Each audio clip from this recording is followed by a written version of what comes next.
The first time my wife ordered me into an active live-fire range to save her protégé, I told her no. Then I saved him anyway. That mistake destroyed my career. The second time, I looked straight at Colonel Mara Keats and said, "Repeat the order for the command log." Her face changed. Only slightly. But I saw it. Around us, machine gun fire rolled across Granite Basin Range like distant thunder. My watch read 14:37. June 18th. Exactly the minute I remembered. Captain Jonah Sutter was trapped inside a disabled command vehicle beyond phase line copper. Range status was still red. The Western weapons lane had not confirmed ceasefire. And my wife was about to make the same decision that ruined my first life. My name is Adrian Keats. Major, United States Army. At the time, I was assigned to Fort Halberd Range Operations, not Mara's brigade. That distinction would eventually matter more than our marriage. Mara commanded the 16th Armored Brigade. I ran the installation's range recovery and live-fire coordination section. Different chains of command. Different authority. We had been married for 11 years. The Army had approved the assignments because neither of us rated, supervised, or formally commanded the other. On paper, it was clean. In practice, everybody at Fort Halberd knew who Colonel Keats's husband was.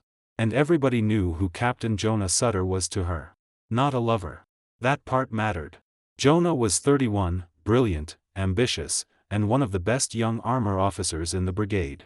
Mara had selected him as her aide-de-camp 2 years earlier, pushed him into a key company command, and personally sponsored his application for advanced schooling. She called him the future of the branch.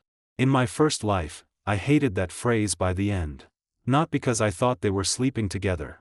Because every time Jonah made a mistake, Mara saw potential. Every time I questioned him, she saw jealousy. At 14:31 that afternoon, Jonah drove his command vehicle across a marked range boundary during a brigade live-fire exercise. Not deliberately into the target area. He was trying to reposition behind an observation berm after his digital map froze. He took the wrong service cut. The vehicle dropped its right track in a drainage trench 80 yards inside a restricted corridor. Under ordinary conditions, embarrassing. Recoverable. But Granite Basin was running simultaneous weapons lanes. The east lane had ceased fire immediately when range control saw Jonah's transponder cross the boundary. The western lane had not. Its crews were nearly 4 miles away firing into a separate impact fan. The rounds were not aimed at Jonah. That did not make the corridor safe. Until every firing point acknowledged ceasefire and range control changed the status, nobody entered. That was the rule. At 14:34, Jonah radioed that smoke was entering his crew compartment. Electrical fire. That changed the urgency. Not the rule. His crew evacuated behind the disabled vehicle. 3 soldiers. All accounted for. Jonah stayed beside the vehicle because one specialist had suffered a lower leg injury climbing out and could not move quickly. My recovery team was less than a mile away with an armored range support vehicle designed exactly for incidents like that. But before we moved, range control needed full weapons confirmation. At 14:36, East Lane was cold. Mortar Lane was cold. Dismounted Lane was cold. Western Autocannon Lane still had 2 firing points that had not acknowledged. My radio operator said, "Range main, recovery 1 holding at checkpoint 4. Awaiting all clear." Then Mara entered the net. "Recovery 1, this is Sabre 6. Proceed to Sutter's position now." Sabre 6. Her command call sign. The first time I heard that order, I thought she had misunderstood the status. I answered, "Negative. Range remains red. Western lane unconfirmed." She said, "His vehicle is smoking. Proceed." I refused again. Then I used my own range authority to initiate emergency ceasefire escalation. It took 4 minutes. At 14:41, the range went cold. At 14:43, I reached Jonah. His injured specialist was evacuated. Nobody died. The electrical fire never reached the fuel system. It should have ended there. Instead, Mara wrote in her after-action statement that I had initially refused an emergency recovery mission despite immediate risk to personnel. Jonah said he believed the delay increased danger to his soldier. No audio recording captured Mara's exact first order because the exercise command net was being bridged through a mobile relay and one channel failed to archive. I had never asked her to repeat it. Never demanded a formal unsafe order acknowledgement. Never documented that she specifically told me to enter while the range was still red. I assumed everyone heard. I assumed the range status itself would be enough. Then politics did what politics does. Nobody accused me of cowardice formally. That would have been too crude. Instead, my next evaluation called my emergency judgment procedurally rigid under time-sensitive conditions. My promotion recommendation disappeared. A year later, I was passed over. Mara told me I had embarrassed her in front of the brigade. I told her she had tried to send me into live fire. She answered, "I told you to save a soldier." That sentence followed us into divorce court 3 years later. Jonah kept rising. Mara became a general officer candidate. I left active duty after 21 years with a retirement ceremony attended by 12 people. Then, 7 months later, I learned something that made the entire first life worse. Western Lane 3 had fired another burst at 14:38. 1 minute after Mara ordered me forward. Range instrumentation showed the rounds landed more than 600 yards from Jonah's disabled vehicle. Far enough that nobody would call it a near miss. Close enough that no qualified range officer would have authorized a recovery vehicle into the corridor before ceasefire. That record had always existed. But because I never actually entered the range until after the all-clear, the investigation treated the unsafe order as hypothetical. No injury. No vehicle exposure. No executed violation. Mara received an informal counseling memo for unclear command communication. That was all. I spent years wondering what would have happened if I had simply obeyed. I found out after I died. A winter highway. Black ice. A tractor trailer crossing the median. 1 second of headlights. Then darkness. Then Mara's voice. Recovery 1, this is Sabre 6. Proceed to Sutter's position now. I opened my eyes. Granite Basin. June 18, 1437. My hands were back on the steering wheel of Recovery 1. My wedding ring was back on my finger. And my wife had just given me the order that destroyed my first life. This time, I did not refuse. I pressed the transmit switch. Sabre 6, Recovery 1. Confirm range remains red and Western Lane 3 has not reported ceasefire. Silence. Everybody on the command net heard it. Mara answered. Confirmed. My radio operator, Staff Sergeant Owen Vale, turned toward me. Sir. I kept looking through the windshield. Then I said into the radio.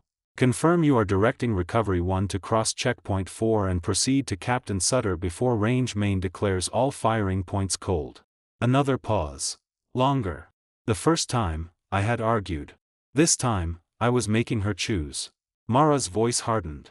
Recovery 1, you have a disabled crew with an injured soldier and developing vehicle fire. Proceed now. I looked at Sergeant Vale.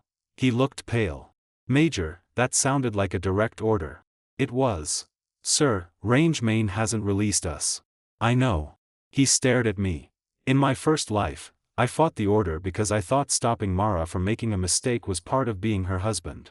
This time, I had no intention of protecting her from a decision she was willing to put on the net. I switched channels. Range Main, Recovery 1. Sabre 6 has directed emergency entry prior to full ceasefire. Request status of Western Lane 3. Range Main answered immediately. Recovery 1, Western 3 remains hot. 2 firing points outstanding. Range control does not clear entry. There it was.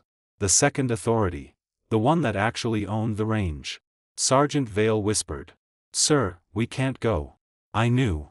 Military obedience was not magic. A colonel could not make an unsafe act lawful simply by saying, I order you. That was the lesson my first life had taught me from the wrong direction. So this time, I followed Mara's order exactly as far as I legally could.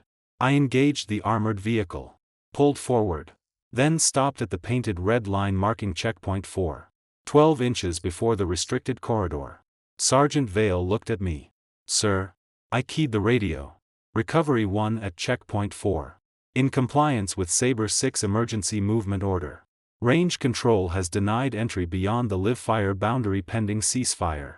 Standing by at limit of lawful movement. Silence filled the net. Then Mara came back. Adrian, move. She used my name. Not my call sign.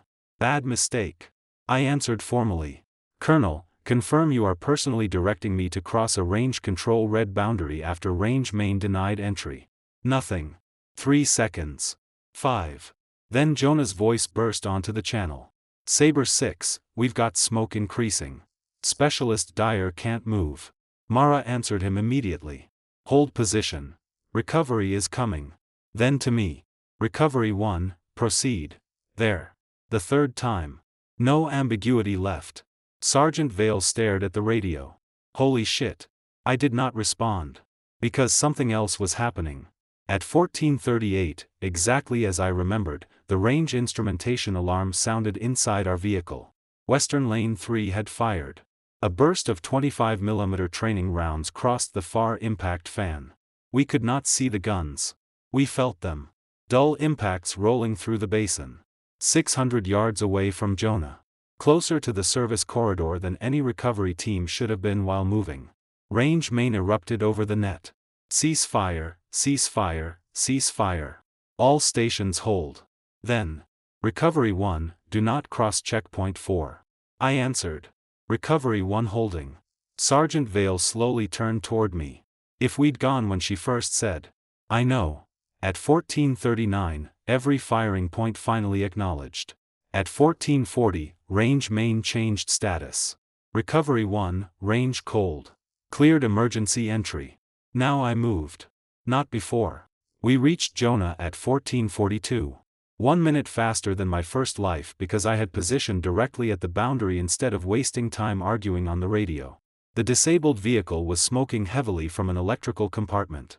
Jonah was kneeling beside Specialist Dyer. I jumped out. Load him. Jonah looked at me. You took long enough. In my first life, that line made me furious. This time, I almost smiled. Say that again. He frowned. What? Nothing. We loaded Dyer. No dramatic explosion. No fuel fire. No heroic last-second escape. The vehicle suppression system had already contained most of the electrical fire. Dyer had a fractured ankle. Painful. Stable. We transported him outside the boundary. At 14:51, the incident was under control. Then Range Main called me privately. Major Keats, report to range operations immediately after casualty transfer. Understood. I knew why. The range data recorder had captured everything. Mara's first order. My status confirmation. Range controls denial. Her second order. The live burst at 14:38. Her third order after the denial.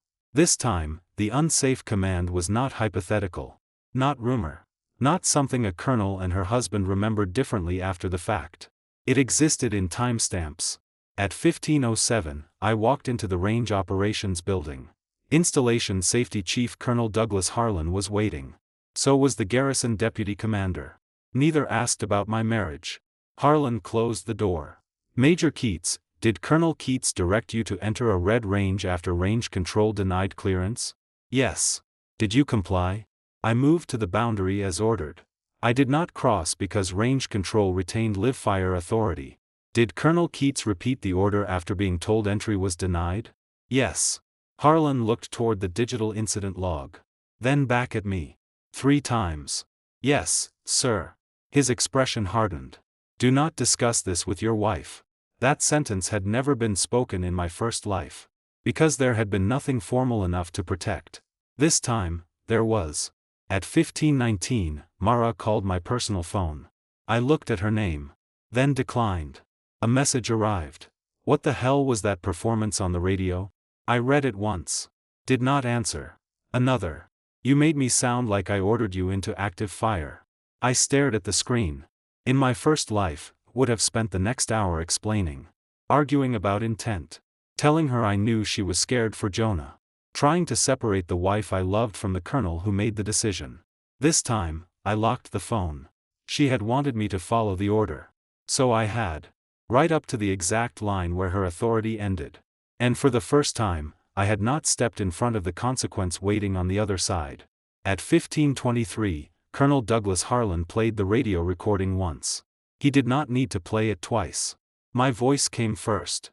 Confirm you are directing Recovery 1 to cross checkpoint 4 and proceed to Captain Sutter before Range Main declares all firing points cold. Then Mara. Recovery 1, you have a disabled crew with an injured soldier and developing vehicle fire. Proceed now. Range main denying entry. Me reporting that denial. Then Mara using my first name. Adrian, move. Harlan stopped the recording.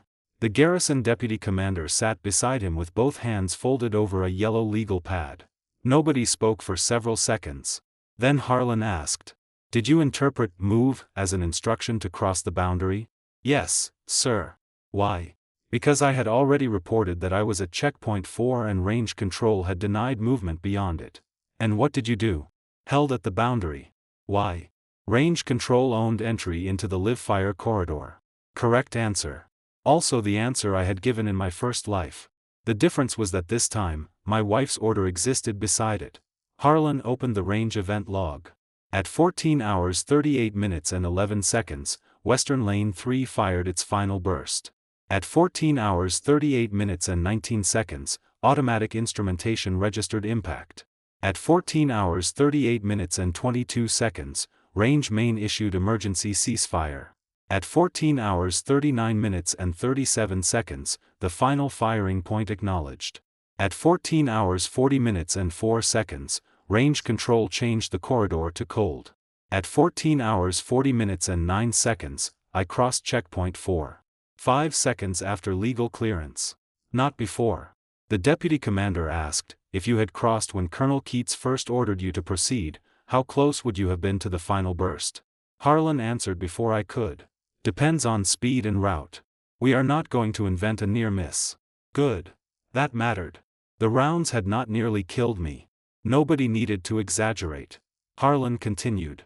But Recovery 1 would have been inside a corridor range control had not released while a weapons lane remained active. The deputy commander nodded. That is sufficient. Exactly. No dramatic bullet passing inches from my face. No miraculous survival. The violation was the decision itself. At 15:41, I signed my initial statement. 2 pages. No adjectives.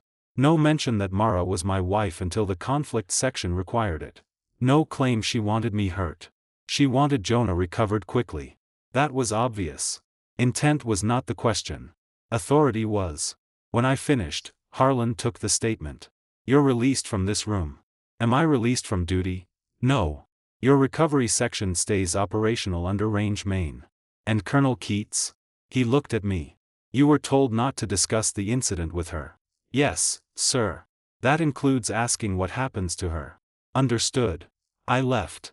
My phone showed 11 missed calls. 7 from Mara. 3 from brigade headquarters. 1 from Jonah. I answered none. Sergeant Vale was waiting beside Recovery 1. He had already been interviewed separately. "How bad?" "Not our business." He looked at me. "That means bad. It means get the truck refueled." Vale stared for another second. Then nodded. "Good NCO." He knew when to stop. At 16:08, the exercise resumed with modified lanes. Mara did not return to the command net. Her brigade executive officer took over. That had never happened in my first life. By 16:30, everyone knew something was wrong.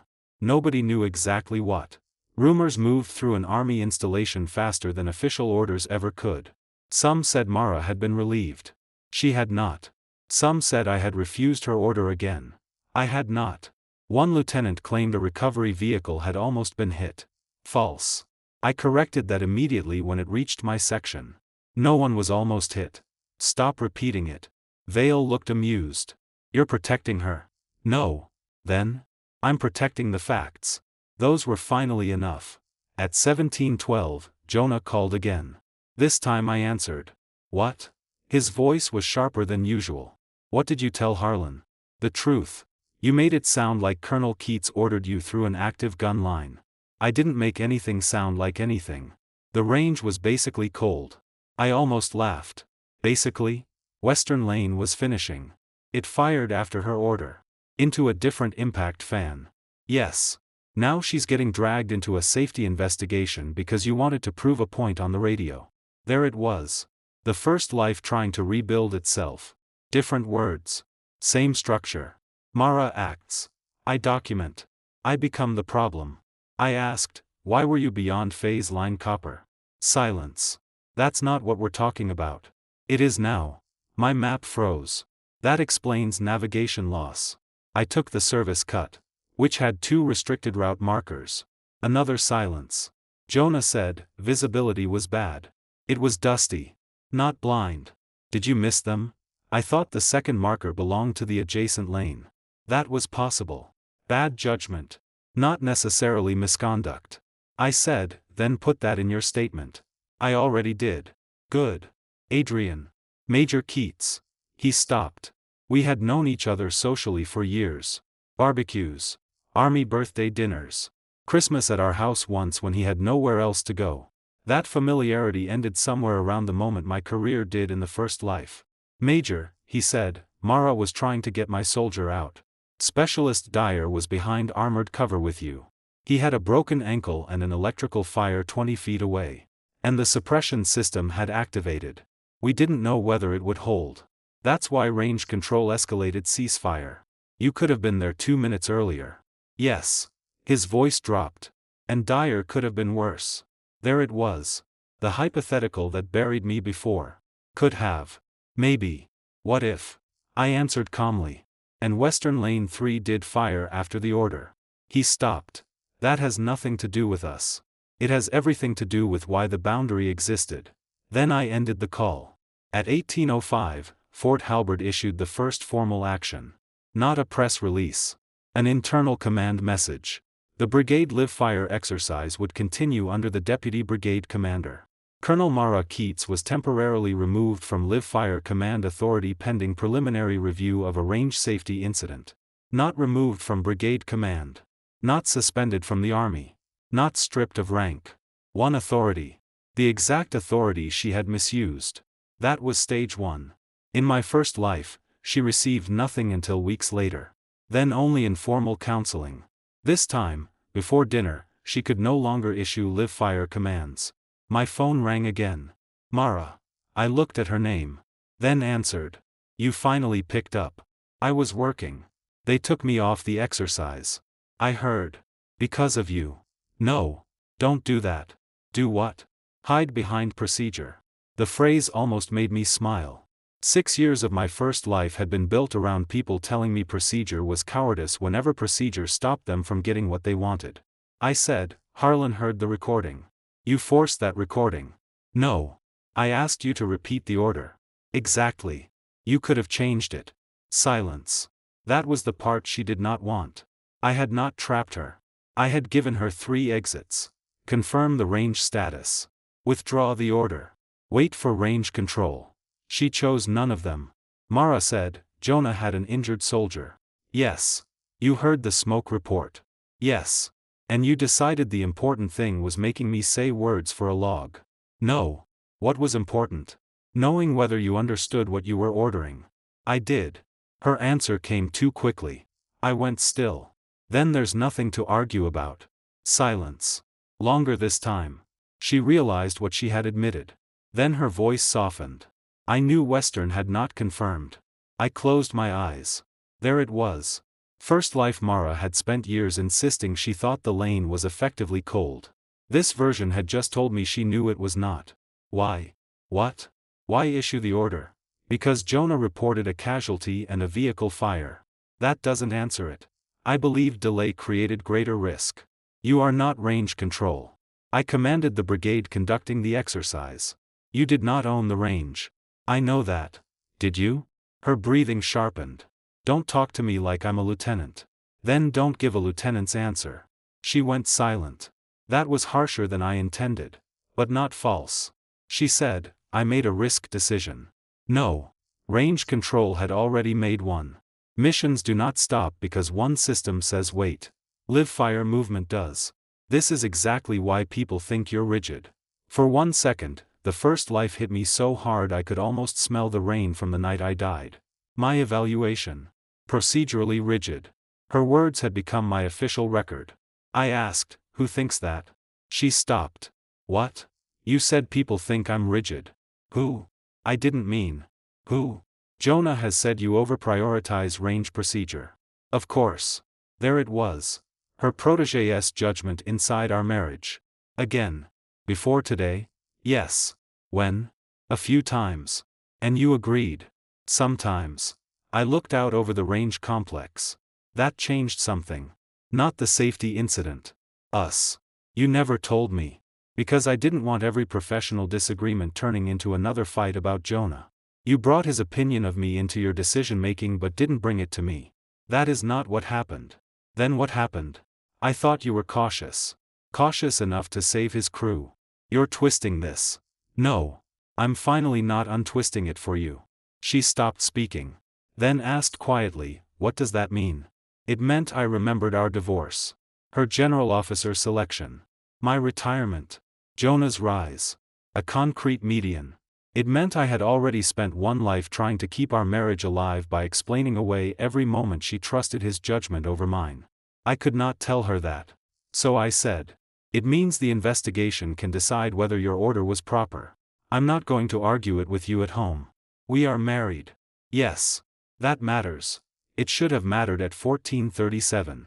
She inhaled sharply. I regretted nothing about that sentence. Mara said, I was trying to save someone. I know. I wasn't trying to endanger you. I know. That was true too. Intent was not the betrayal. The betrayal was deciding my exposure was acceptable because the person in danger was Jonah's soldier and Jonah was the officer she had spent years believing deserved every possible rescue. Then she asked, are you coming home tonight? In my first life, I had. We fought until 2 in the morning. She cried. I apologized for embarrassing her on the net. By sunrise, I had already started helping her explain the incident. Not this time. No. Where are you going? Temporary lodging. Adrian. I've been told not to discuss the investigation with you. Living in the same house makes that harder. That's not why.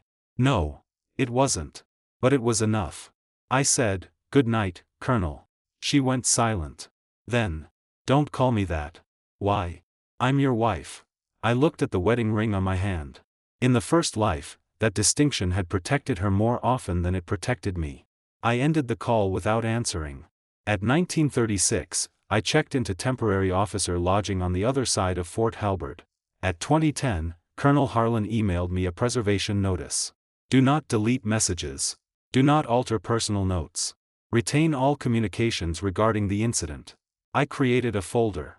Saved Mara's texts. Saved Jonah's call record. Saved nothing from memory.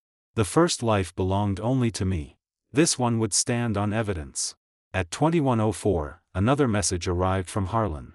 The preliminary review had been elevated to a formal command investigation. The reason was short.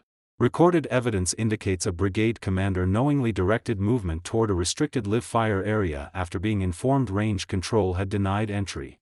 No accusation of attempted harm. No dramatic language. Just the decision. And for the first time in 2 lives, Mara would have to answer for it before I could answer for her. The investigating officer arrived the next morning. Brigadier General Paul Mercer. Retired armor officer recalled as a civilian senior investigator? No. That doesn't fit. Let's keep active duty colonel from another installation. Need fresh name. Colonel Benjamin Rourke? Rourke used older. Let's use Colonel Nathaniel Price, but Price exists Helena. Could use Colonel Graham Talbot. Fine. Colonel Graham Talbot commanded a training brigade 2 states away. He had no connection to Mara. No connection to me. No history with Jonah. That was exactly why Fort Halbert selected him. The formal investigation order gave him 3 questions. Did Colonel Mara Keats issue an unsafe or improper live-fire movement order? Did personal or professional bias involving Captain Jonah Sutter affect that decision? And did any command climate inside the 16th Armored Brigade contribute to personnel treating range control restrictions as negotiable? The third question bothered Mara more than the first 2. I knew because she sent me a message at 6:11 a.m. They're turning one emergency call into a brigade culture investigation. I did not answer. At 7 o'clock, Talbot interviewed Sergeant Vale. At 8:15, he interviewed Range Main. At 9:30, he interviewed me. No uniform drama. No prosecutor. No giant conference table. Just a small office, a recorder, and a stack of range documents. Talbot began with the question everybody seemed determined to ask. Major Keats, did you deliberately structure your radio responses to create a record against your wife? I could not tell him yes in the way he meant. I had remembered exactly what happened in another life. But in this one, my actions still had a legitimate explanation. I structured them to remove ambiguity. Why? Because Sabre 6's first instruction conflicted with range control status. Why not simply refuse? Because movement to checkpoint 4 was lawful and positioned us for immediate entry once the range went cold. He looked at me. So you partially complied? Yes. And then made the distinction public on the command net. Yes. Why? Because if a brigade commander directs emergency movement toward a restricted live-fire boundary, everyone involved needs to know which authority owns the crossing. Talbot wrote something. Were you trying to embarrass Colonel Keats? No. Were you angry? Yes. That got his attention. Before or after the order? After. Because she is your wife? Because I believed the order was unsafe. Talbot nodded. No lecture about emotion. No attempt to make marriage itself proof of bias. Then he asked about Jonah. How would you characterize Captain Sutter professionally? Talented. Anything else? Aggressive. Meaning? He tends to treat friction as something to solve quickly. That's common in armor officers. Yes. When does it become a problem? When the friction is actually a control. Talbot looked at me for a second. That sentence apparently interested him. Examples? I had one. I had not thought about it in years. Range exercise last October. Jonah's company lost 32 minutes after a target lifter fault. He requested permission to compress a mandatory weapons clearance pause between iterations. Was it approved? No. Did he proceed anyway? No. What happened? Range control denied it. He complained. Colonel Keats backed range control. Talbot's eyebrows lifted. She did? Yes. That mattered. Mara had not spent years telling Jonah every boundary could move. Talbot asked for another example. I thought. January gunnery. He requested vehicle repositioning while one adjacent lane still had a maintenance team clearing brass. Approved? After the maintenance team cleared. So again, procedure held. Yes. Did Colonel Keats intervene? I don't know. Talbot nodded. That did not support a sweeping story that Mara had always protected him from safety rules. Good. I did not need one. He then opened a folder. Captain Sutter had one prior range incident. I stared at him. What incident? You don't know? No. Talbot watched my face carefully. Then turned the document toward me. 8 months earlier. Fort Halberd night maneuver exercise. Jonah was still a company commander. His unit had been ordered to hold behind a restricted illumination fire corridor until range personnel completed a pyrotechnic sequence. Instead, Jonah moved one platoon roughly 70 meters forward into an unauthorized staging area. Not inside the actual impact zone. Not under active fire. But beyond the published hold line. A range safety officer stopped them before the next illumination mission. No injury. No shot fired near them. The after-action report recommended a formal adverse training comment for Jonah's command file. It never appeared. I looked up. Why not? Talbot said, that's one of the things I'm asking. The recommendation went to Brigade Operations. Brigade Operations sent it to Mara. Her handwritten note read. No adverse file entry. Correct locally. Movement error resulted from ambiguous graphic control measure, no hazardous exposure occurred, and commander complied immediately when corrected. That could be defensible. Then Talbot showed me the map. The hold line was clear. Very clear. What was ambiguous? That's what I asked the range safety officer. And? He says nothing. I felt something cold settle in my stomach. Did Jonah claim it was ambiguous? Yes. Did Mara accept that? Apparently. Talbot turned to another page. The range safety officer's original statement said Jonah had argued for nearly 4 minutes after being stopped. Not immediate compliance. Not a major confrontation. But not what Mara's note described either. I asked, did she know about the 4 minutes? The packet she reviewed included the statement. That was worse. Not catastrophic. Not career-ending. But it showed she had already once minimized a boundary violation involving the officer she mentored. Talbot asked me, did Colonel Keats ever discuss this incident with you? No. Did Captain Sutter? No. Would you normally know? Not necessarily. I meant it. I was range operations, not brigade personnel management. My marriage did not entitle me to every disciplinary issue inside her command. Still, something bothered me. Why didn't the range office flag the reduced action? It did. When? Talbot pulled another page. An email from Harlan. 7 months earlier. Recommend brigade preserve formal counseling at minimum. Repeated arguments that boundary violation produced no harm may create wrong lesson. Mara replied. Understood. I will counsel personally and monitor. No file entry at this time. I read the sentence twice. The same logic. No harm. Therefore softer consequence. The first life had been built on that reasoning. I never entered the range. Therefore her order became a communication issue. Jonah never reached the pyrotechnic corridor. Therefore his line crossing became a coaching issue. No consequence landed fully because someone else stopped the danger first. Talbot asked, "What are you thinking?" That she believed correction was enough. That's charitable. It may also be true. He leaned back. You're defending her. No. Then why qualify? Because if you're asking whether she deliberately built a culture of unsafe behavior, I haven't seen that. Talbot nodded slowly. What have you seen? I looked at Jonah's prior incident. She gives him more benefit of the doubt than she gives other people. That was the sentence. Not every rule. Not every officer. Him. Talbot wrote it down. At 11:20, Mara was interviewed. I did not know what she said. At noon, Jonah was interviewed. At 1:30, Harlan turned over 3 years of range safety records involving the brigade. The result surprised everybody. The 16th Armored Brigade was not unusually unsafe. Its reportable live-fire violation rate was slightly below installation average. Its ceasefire compliance was good. Its weapons handling scores were strong. Mara had personally approved several unpopular safety pauses over the years. Twice she cancelled live-fire iterations because conditions deteriorated.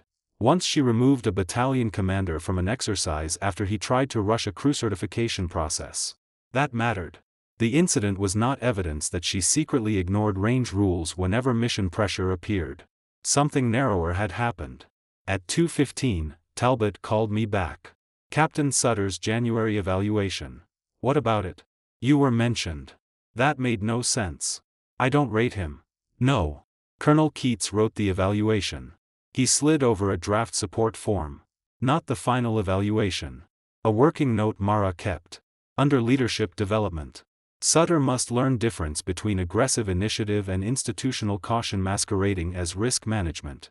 He is sometimes challenged by officers who prioritize process over tactical momentum. No name. Then beneath it, in a handwritten note. Adrian/range. I stared at my own name. Talbot asked, did she ever discuss using you as an example in mentoring him? No. Did you know she viewed your range philosophy this way? Not until yesterday. The first life hit again. Procedurally rigid. Years later, that language appeared in my own evaluation. Maybe not by accident. Talbot continued. There's more context. Of course there was. Mara had not simply praised Jonah. In the same notes she wrote. His instinct to press is valuable in combat, dangerous in controlled training when he assumes safety architecture is optional friction. Must teach him to distinguish. I read that too. She knew. Yes. She knew this was his weakness. Apparently.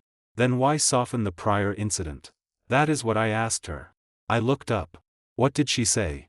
Talbot hesitated. Then. That part is not privileged, but I'd rather she explain it to you after the investigation. Meaning it was personal enough to matter. I did not ask again. At 3:40, the investigation found the next piece. Jonah's route deviation on June 18 had not begun with a frozen map. His digital map had frozen. That part was true. But before the vehicle entered the wrong service cut, his driver had asked whether they should stop and confirm the route. The crew intercom recorded Jonah saying, "Keep moving. We're already behind. I know where copper is." Not reckless by itself. Then another crew member said, "Sir, marker right." Jonah answered, "That's for West Lane." Continue. The marker was not for West Lane. It was the restricted route warning he later said he had misunderstood. He had seen it. He made a judgment. He was wrong. Again. At 4:05, Specialist Dyer was interviewed from the hospital. His fractured ankle required surgery but recovery prognosis was excellent. Dyer confirmed Jonah stayed with him after the vehicle stopped. Protected him. Kept the smoke away. Handled the injury well. That mattered too. Jonah made the navigation mistake. Then behaved correctly once the emergency existed. No cartoon villain. No deliberate attempt to create a rescue. Talbot issued an interim preservation order for Jonah's training file and Mara's mentoring notes. Then the brigade received another instruction. Captain Sutter was removed from exercise leadership pending review of his own range boundary violation. Not fired. Not charged. Not ruined. Removed from the exercise. Now both mentor and protege were out. At 5:10, Jonah called me. I answered. His voice sounded different. Less angry. They pulled me. I heard. Talbot has the night exercise incident. Yes. How? Range records. I thought that was closed. It was. That's supposed to mean something. It means you weren't disciplined formally. He was quiet. Then. Mara handled that. I know. She thought the hold line was confusing. No. What? She knew it wasn't. Silence. I continued. Harlan recommended formal counseling. She chose local correction. That was her decision. Yes. Then why are you saying it like I asked her? I stopped. Important question. Did you? No. Did you ask her to keep it out of your file? No. Did you know she did? Not until later. That changed some of my anger. Not enough. But some. Jonah said, she told me she was giving me one chance to learn without turning it into a permanent mark. Did you? Silence. That was the answer. Then he said, I thought I had. Until June 18th. Yes. For the first time, he sounded ashamed. Not defensive. He continued. Dyer asked me to stop the vehicle. I waited. I thought he was overreacting to the marker. Why? Because we were behind and I knew the range. That sentence could have come from Mara. Or from me in another context. Confidence built from familiarity. Then urgency. Then one line treated as less important because you think you understand the system well enough to know why it exists.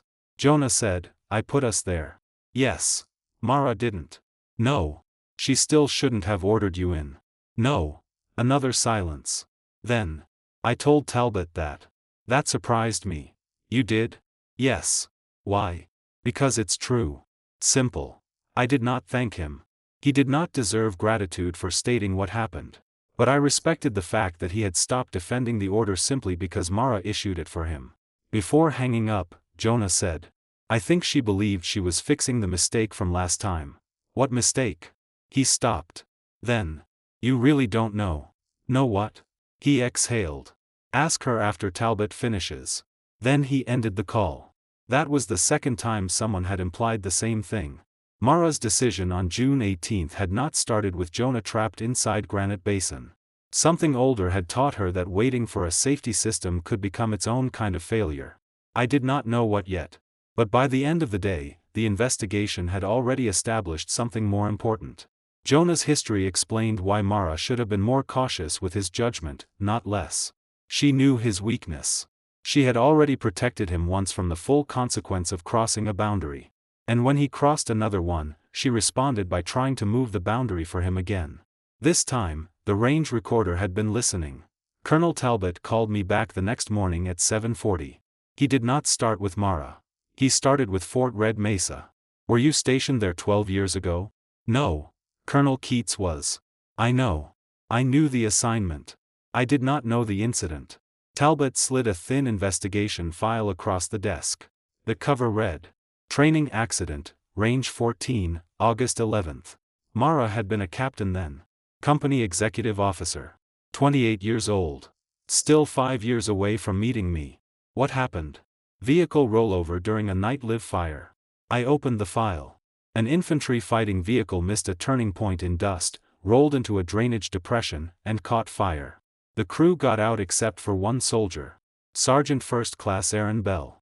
His leg was trapped beneath an interior equipment rack. The vehicle was outside the direct impact fan. But unexploded submunitions from an earlier training iteration had been reported in the adjacent recovery route. Range control stopped rescuers until explosive ordnance personnel could verify the lane. How long? I asked. 11 minutes. I looked up. Bell survived 11 minutes. 10. The answer landed. Mara had been standing less than 200 yards away with 2 soldiers and an armored recovery vehicle. She asked 3 times for permission to move. Range control denied all 3. She obeyed. EOD cleared an alternate route at minute 11. By the time medics reached Bell, smoke inhalation and thermal injury had killed him. I stared at the report. Was Mara blamed? Officially? No. The investigation found her actions compliant. The range commander's decision was considered reasonable based on the information available at the time. The EOD delay was not misconduct. Nobody was disciplined. Then Talbot turned several pages. A later engineering review found something. The unexploded ordnance report had been wrong. The suspected items beside the alternate route were inert training remnants. Not live submunitions. The route had been safe. Nobody knew that at the moment. But 6 months later, the Army changed Red Mesa emergency recovery procedures so an armored rescue vehicle could move through certain uncleared zones under a defined risk exception when life was immediately threatened. I understood before Talbot explained. Mara spent 6 months knowing Bell died while she waited for a danger that wasn't actually there. Yes. That's what Jonah meant. Partly. Talbot handed me another document. It was not official. A copy of a speech Mara gave to junior officers 4 years ago. The subject was battlefield initiative. One paragraph was highlighted. There are times when procedure protects soldiers, and there are times when leaders use procedure to protect themselves from responsibility. You must know the difference before someone else pays for your hesitation. I had heard her say versions of that at home. I had never known where it came from. Talbot said, Captain Sutter heard this story during his first mentorship session with her. That connected the pieces. Jonah's aggressiveness did not attract Mara only because he was talented. It matched something she had spent 12 years admiring and fearing at the same time. He moved. He decided. He refused to let uncertainty become paralysis. Usually that looked like leadership to her. Sometimes it was. Then Talbot opened Jonah's prior night exercise counseling. Mara had written it herself. You crossed a boundary because you believed tactical momentum justified moving before confirmation. That instinct can save lives in combat and kill soldiers in training. I am correcting this locally because I want you to learn the distinction without teaching you that initiative itself is the problem. I read it slowly. She did counsel him. Yes. Seriously. Yes. Then she wasn't simply covering for him. No. That mattered. The first version I had built in my head was too easy. Protégé crosses line. Mentor protects protégé. Protégé crosses another. Mentor protects again. The truth was less convenient. Mara had identified his exact weakness. She tried to correct it without crushing the trait she valued. Then, months later, when Jonah's mistake produced a real casualty and smoke report, Mara's own old wound collided with the lesson she had been trying to teach him. Talbot said, "This is why I told you to let her explain it." I looked up. "Does it change your finding?" "I haven't issued one." "Your view." He leaned back. "It changes motive. Not the order." "No." "Good." That line had to remain. He continued. Colonel Keats believed she was seeing Red Mesa happen again. But Granite Basin wasn't Red Mesa. Correct. Range control was actively driving ceasefire. Yes. The threatened route was genuinely hot. Yes. And unlike Red Mesa, the recovery vehicle could stage directly at the boundary. Yes. So waiting was not passive. Talbot nodded. That distinction appears central. It was. Mara had not been facing a system frozen in uncertainty.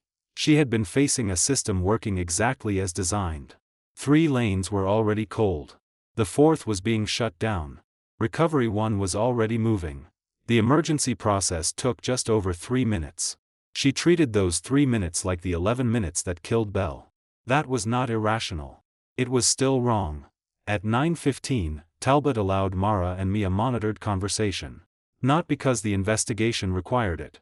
Because the spousal no-contact restriction had been relaxed after witness interviews were substantially complete. We met in an empty brigade conference room. Talbot stayed outside. Mara looked exhausted. No command presence. No anger. Just tired.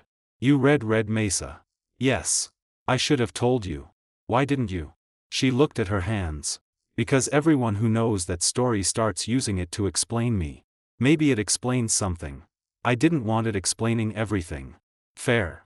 I sat across from her. Is that why you protected Jonah's night range incident? I didn't think I was protecting him. You kept it out of his file. Yes. Why? Because I thought one formal mark would teach him the wrong lesson. That rules don't matter? No. That initiative is dangerous. She looked at me. Aaron Bell died because every person with authority made the safe decision. That isn't what the investigation said. I know what the investigation said. And? I also know I stood there listening to him scream while I waited for somebody 11 miles away to tell me a road was safe. There it was. Not doctrine. Memory. I asked, did you blame yourself? For years. You obeyed the order. I know. Then why? Because compliance didn't make him less dead. That sentence explained more than any mentoring note. Mara continued. When Jonah crossed the hold line last year, I saw a young commander who pushed too far. Correctly. Yes. I also saw everyone wanting to put a permanent mark in his file over 70 meters where nobody was actually exposed. Harlan warned you about that reasoning. I know. Did you listen? I thought I did. She rubbed her face. I counseled Jonah for almost 2 hours. I told him the difference between controlled training and combat had to matter. I made him rewrite his company movement SOP. I thought local correction was enough. And then June 18th. Her eyes filled. He called with an injured soldier and smoke. Yes. And suddenly I wasn't hearing Jonah. I waited. I was hearing Aaron. That was the midpoint. Not that Jonah mattered more to her than I did. Not that she wanted me endangered. Not that she had secretly abandoned safety for years. She saw an old failure returning and overcorrected in the opposite direction. I asked, when Range Main said Western 3 was still hot, did you hear them? Yes. When I said they denied entry? Yes. Did you understand? Yes. Then why order me again? Her answer took time. Because I thought range control was looking at probability and I was looking at a person. I almost smiled, but there was nothing funny. So were they. I know that now. No. They knew Jonah's position. They knew Dyer was injured. They knew the vehicle was smoking. Yes. You assumed they were protecting procedure because that is what happened at Red Mesa. Yes. Without evidence. Yes. And when I followed their authority, you thought I was doing the same thing. She looked down. Yes. That hurt in a different way. You thought I was afraid to take responsibility. Her face tightened. I thought you were letting the system decide so you wouldn't have to. There it was. The judgment she later wrote into my first life evaluation. Procedurally rigid. She had not invented it after our marriage collapsed. She already believed it. Partly because Jonah reinforced it. Mostly because Red Mesa had taught her to distrust waiting. I said, the range system wasn't hiding from responsibility. I know. It fired at 1438. I know. If I crossed when you ordered, I would have entered before that burst. I know. No near miss. No. No almost death. No. Still wrong. Yes. She started crying. I was wrong. I believed her. That did not settle the professional investigation. It did not settle us. Mara wiped her face. Jonah told Talbot the order was improper. I know. He also told him I had spent months warning him about exactly this kind of mistake. I know. He isn't asking me to protect him. No. That stripped away another easy explanation. Jonah was not manipulating her now. He had made his own error. He was beginning to admit it. Mara's decision belonged to Mara. She whispered, I keep wanting there to be one person I can blame. Jonah? Sometimes. Me? Her eyes closed. In the first hour, yes. At range control? Yes. And now? Me. I shook my head. Not all of it. She looked up. Jonah crossed the boundary. Yes. His crew got into the situation. Yes. Red Mesa shaped you. Yes. And range control still took 3 minutes. Yes. I leaned forward. But the order was yours. Her voice broke. I know. That was the only distribution of responsibility that made sense. Different decisions. Different people. No need to make one villain carry everything. At 11:30, Talbot interviewed Mara again after our conversation. At 2 o'clock, he issued an interim factual memorandum to the commanding general. It found no brigade-wide pattern of disregarding live-fire controls. No evidence Mara habitually overrode range personnel. No evidence she ordered me forward to favor Jonah personally at my expense. Then the damaging sentence. Colonel Keats's prior experience with a fatal delayed rescue, combined with her mentorship investment in Captain Sutter and her concern for the injured soldier, materially distorted her assessment of whether established range authority was functioning appropriately. After receiving explicit notice that range control denied entry, she nevertheless repeated an instruction to proceed. Context. Not absolution. Jonah's separate finding was equally clear. He knowingly continued movement after seeing a restricted route marker because he believed it applied elsewhere. He would face his own command review. At 4:20, Mara's temporary removal from live fire authority became permanent for the remainder of the training cycle. Her broader brigade command remained under review. No general officer selection discussion. No career-ending announcement. Not yet.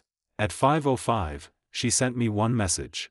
I spent 12 years thinking Aaron Bell taught me never to wait when someone was in danger. A second followed. I think I learned the wrong lesson. I stared at it. Then replied. You learned half of it.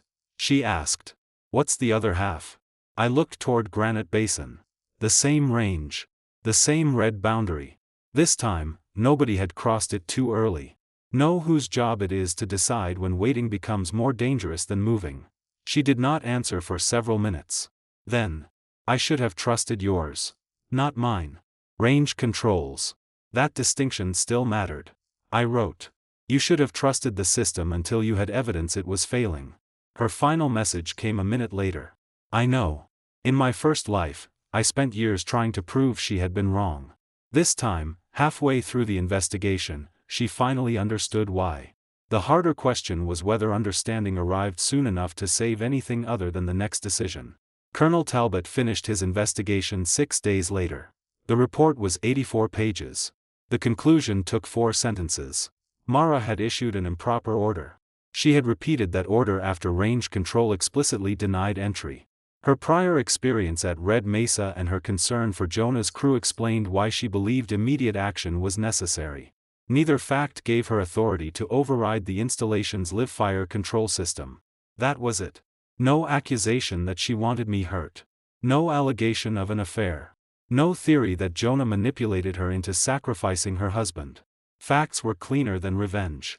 The commanding general, Major General Everett Kane, called Mara into his office at 0800. I was not there. I should not have been. At 8:43, my phone buzzed. One message from her. He relieved me. I stared at the words. In my first life, Mara kept brigade command. The incident became an uncomfortable paragraph in a safety review. Then a counseling session. Then nothing. She finished her command tour with strong evaluations. 2 years later, her name appeared on a brigadier general promotion list. I remembered standing in our kitchen when she received the call. She cried. I opened champagne. By then my own career was already dying from the reputation that started at Granite Basin. I still celebrated hers. This time, Major General Kane relieved Colonel Mara Keats as commander of the 16th Armored Brigade for loss of confidence in her judgment. Not because the vehicle fire was fake. Not because her concern was improper. Not because she cared too much about a protégé. Because after receiving clear notice that the range remained active and entry had been denied by the authority responsible for that danger, she deliberately substituted her judgment for theirs. Her deputy assumed command immediately. The relief would become part of her official record. Whatever happened later, command of the 16th was over. I did not answer her message. At 9:10, Colonel Harlan called me. The investigation is closed as to your actions. Understood. Your conduct was found consistent with range regulation and emergency response procedure. Understood. You staged at the nearest lawful point, preserved response time, and entered 5 seconds after clearance. Yes, sir. He paused. You know you don't have to sound disappointed. I'm not. Good. Then his tone changed. There is one administrative issue. Of course there was. Colonel Keats submitted a memorandum on the day of the incident before she was removed from live fire authority. My stomach tightened. What kind of memorandum? Request for review of your judgment during the emergency. There it was. The first life weapon. Not an evaluation this time. Not yet. A memorandum. What did she allege? not misconduct. She wrote that you may have allowed procedural caution to delay emergency response. I almost laughed. Same words. Different life. Harlan continued. It was entered into the incident packet automatically. Did Talbot review it? Yes. And? He compared the time stamps. I waited. Your vehicle reached the casualty 1 minute faster than the comparable timeline range operations reconstructed using a standard hold position. Because I had moved to the boundary. Exactly as I intended. The memorandum will not be placed in your personnel file. Understood.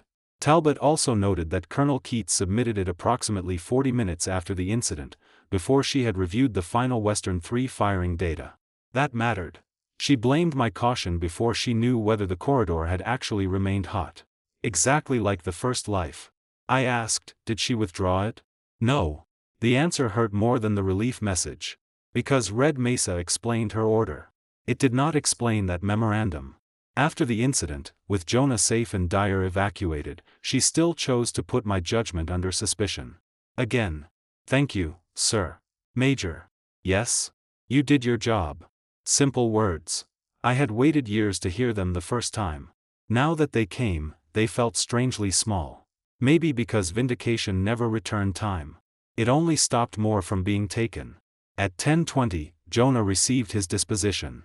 He was relieved from his current command track assignment and removed from Mara's mentorship-sponsored advanced schooling slate for that cycle. He received a formal reprimand for knowingly continuing movement after seeing the restricted route marker and failing to stop when his crew questioned it. No discharge. No criminal charge. No career execution. He would continue serving. But his next promotion would no longer be automatic. For the first time, his record would contain the consequence Mara had tried to spare him 8 months earlier. At 11:03, he sent me a message. Talbot told me the final finding. I deserved mine. She didn't deserve all of hers. I answered. Those are separate questions. He replied. I know. Then nothing else. At noon, the brigade held its change of command formation. Not a ceremonial change. No flags waving for a planned transition. No family receiving line. Mara stood in front of hundreds of soldiers while her deputy assumed command authority. The official announcement used professional language. Loss of confidence. Safety judgment. Continuity of command. Nobody mentioned me. Nobody mentioned marriage. Good. I watched from my office on an internal feed because range operations still had work. When the brigade colors passed away from her, Mara's face did not move. That was the woman I married. She could receive bad news like incoming weather. Stand straight. Take it. Break somewhere private. At 13:17, she came to my office. No aide. No rank insignia on her patrol cap because she carried the cap in one hand. Reception called first. Sir, Colonel Keats is here. I nearly said no. Then I remembered the memorandum. Send her in. She closed the door behind her. You know. Yes. About the relief. Yes. And my memo about you. I looked at her. So she had come prepared. Yes. Her face changed. That was before I knew Western 3 actually fired again. I know. I wrote it while I was angry. I know. I thought you were using the emergency to make a point. I know. She flinched. Can you stop saying that? What would you prefer? Something. I leaned back. All right. Why didn't you withdraw it? She looked away. That answered too much. Mara. I was going to. When? I don't know. After Talbot interviewed me? No. After the firing data? After you were removed from the exercise? Her eyes closed. That was when. She had been willing to reconsider the memo only after the consequence reached her. I was angry at you. For not crossing? For making me say it 3 times. You mean documenting the order? Yes. Why did that make you angry?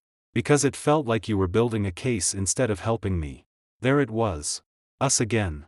Her expectation that being her husband meant reducing the consequence of being her subordinate in that moment, even though technically I was not in her chain. You gave an order over an official command net. I know. I confirmed what it meant. I know. If hearing your own order clearly made you feel betrayed, the problem wasn't the recording. She went quiet. Then asked. Did you want this? What? My command. No. Don't answer that fast. I don't want your command. Did you want me relieved? That question was harder. I thought about my first life. About her star. My retirement ceremony. The empty seats. The way she told friends our marriage failed because I could not handle her success. There had been nights after my death, if whatever existed between death and rebirth could be called nights, when I would have wanted everything taken from her. But sitting across from her now, I did not. I wanted the order to belong to you. Her eyes filled. That sounds like yes. It isn't. Then what is it? The consequence could have been counseling. It could have been retraining. It could have been nothing. That wasn't my decision. But you knew asking me to repeat it would make it worse. Yes. At least that truth I could give her. She stared at me. So you were protecting yourself? Yes. And you knew it might hurt me? Yes. That landed. In our marriage, I had spent years pretending love required a cleaner answer. It did not. Sometimes protecting myself meant losing something she wanted protected. Mara sat down. They told me my general officer file is effectively dead. I said nothing. Kane didn't say those words.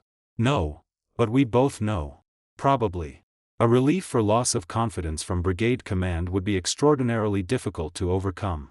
Not impossible in some abstract universe. But her trajectory had changed permanently. She laughed once. I spent 23 years getting here. I know. And it took 3 radio calls. No. She looked at me. It took one decision. Her jaw tightened. Then relaxed. Yes. For a minute, neither of us spoke. Finally she said, Talbot asked me something yesterday. What? If I would have given the same order if the trapped officer had been someone I didn't mentor. That was one of the investigation's central questions. What did you say? I said yes. Was that true? She looked at the floor. I thought it was. And now? I don't know. That was more honest than I expected. She continued. If it had been a lieutenant I barely knew, maybe I would have trusted Range Main another minute. That hurt. Not because Jonah was her lover. He wasn't. Because familiarity had weighted the risk. His voice. His crew.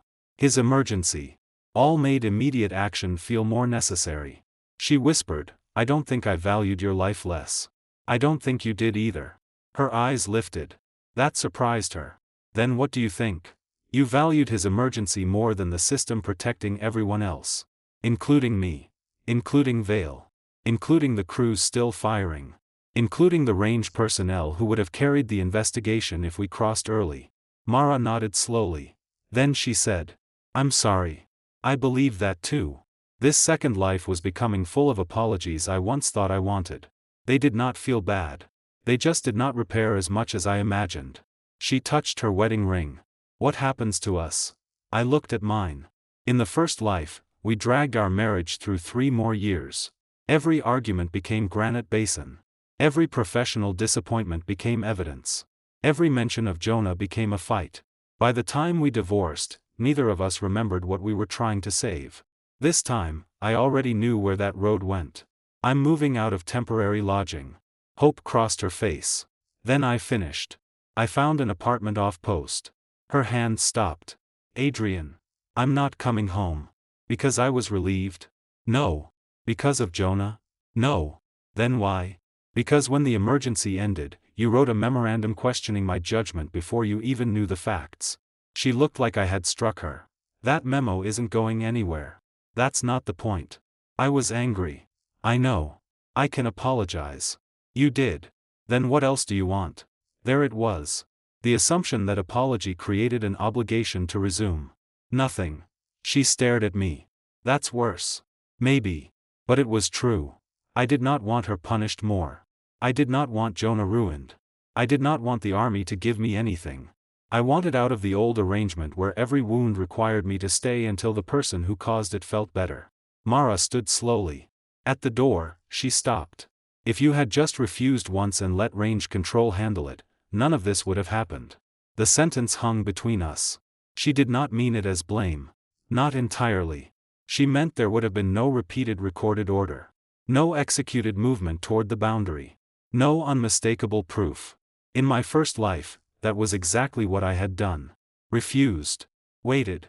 Saved everyone. Then carried the consequence myself. This time, I had followed her order as far as the law allowed. And the consequence finally stayed with the person who gave it. I looked at her. That's why I didn't. She frowned, not understanding. She never could. Not completely. Mara left. I removed my wedding ring 10 minutes later. Not dramatically. I put it in the top drawer beside my apartment application. Outside, Granite Basin was running another exercise. Range status turned red. Somewhere, crews waited behind a painted line until the people responsible for the danger said it was safe to move. And nobody called that cowardice anymore. Mara filed for legal separation 12 days after she lost brigade command.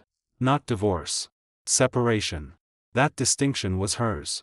She sent the papers through a civilian attorney instead of bringing them to my apartment. I appreciated that. The proposed agreement was almost painfully reasonable. Separate residences. Separate finances going forward. No interference with military assignments. No public statements about the investigation.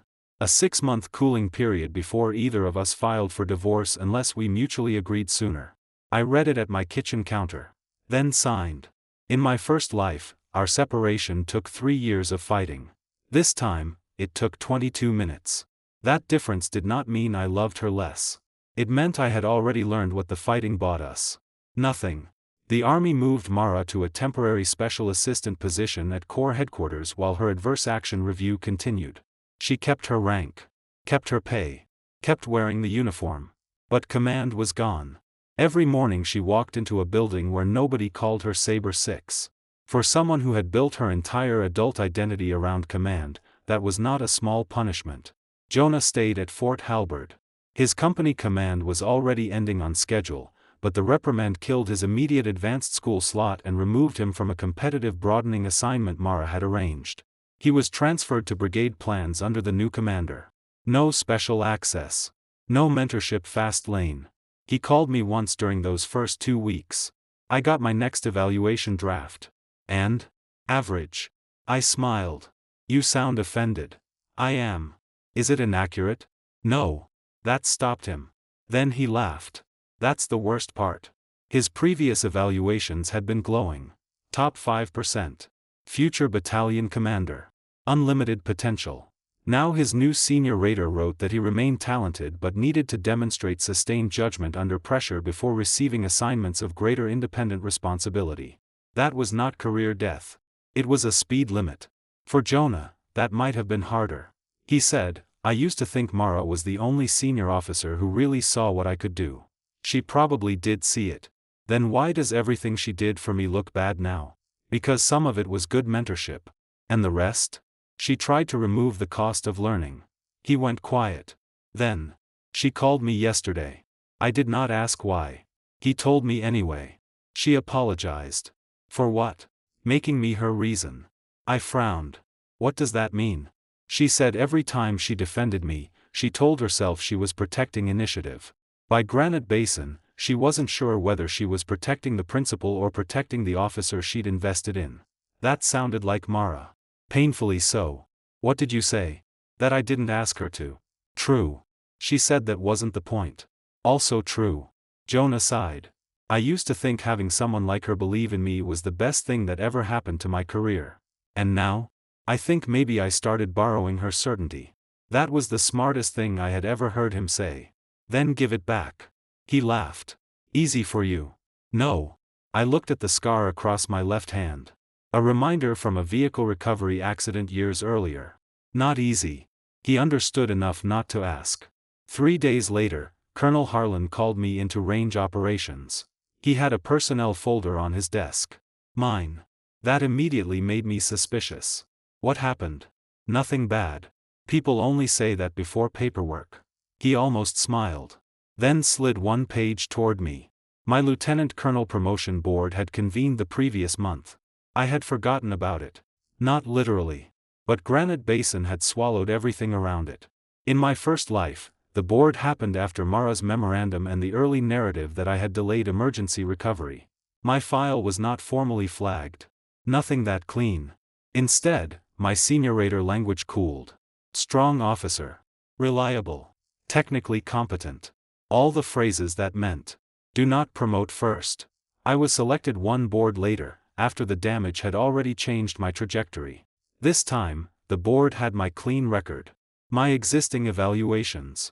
Nothing from Granite Basin except a late-added commander's letter stating the ongoing investigation concerned another officer and should not prejudice my file.